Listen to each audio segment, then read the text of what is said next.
تخيل قائد منتخب بحجم أشرف حكيمي يطلع للإعلام وهو معصب ويقول للجمهور وقفوا، اللي قاعد يصير مو طبيعي، صح؟ وش صاير في معسكر المغرب بعد التعادل مع مالي؟ وليش حكيمي زعلان من الجمهور والصحافة؟ السالفة فيها عتب قوي. خلك معي للنهاية عشان تعرف التفاصيل اللي ما انقالت. يا هلا والله بالشباب، اليوم عندنا سالفة حامية من قلب الكان. كلنا نعرف إن الجمهور المغربي دمه حار ويبغى الفوز ولا شيء غير الفوز، صح؟ لكن بعد التعادل مع مالي الجو تكهرب شوي. الكل كان متوقع فوز ساحق، بس الواقع كان فيلم أكشن معقد.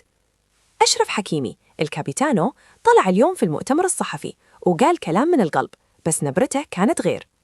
قال بالحرف الواحد: يا جماعة ترى الكورة مو بلاي ستيشن. بمعنى تضغط زر تفوز. حكيمي يقول: انتوا تبغون نفوز دايم وتفكرون الموضوع سهل. لا يا حبيبي، منتخبات أفريقيا قوية ومالي ما كانت خصم سهل أبداً. وهنا النقطة اللي تعور القلب. حكيمي قال شيء خطير صار بين الشوطين في المباريات اللي راحت. يقول: ما عجبني اللي صار. تخيلوا الجمهور يصفر أو يعترض واللاعبين لسه يحاولون. قال لهم: إذا تبغون نجيب الكأس لازم نكون يد واحدة، مو تضغطون علينا وإحنا نلعب في بلادنا. احترموا الخصوم شوية عالم. بس تدرون وش أحلى شيء قاله؟ يوم سألوه عن تنظيم البطولة كل 4 سنوات، قال: إي أحسن، عشان الناس تشتاق لها. يعني حكيمي يبي يطبق نظرية ثقل عليهم يشتاقون لك. ذيب والله يا أشرف. الزبدة يا شباب، حكيمي وعدنا بوجه جديد للمنتخب في المباراة الجاية. هل بيكون هذا الهدوء اللي يسبق العاصفة والانفجار التهديفي؟ ولا الضغط الجماهيري راح يسوي العكس؟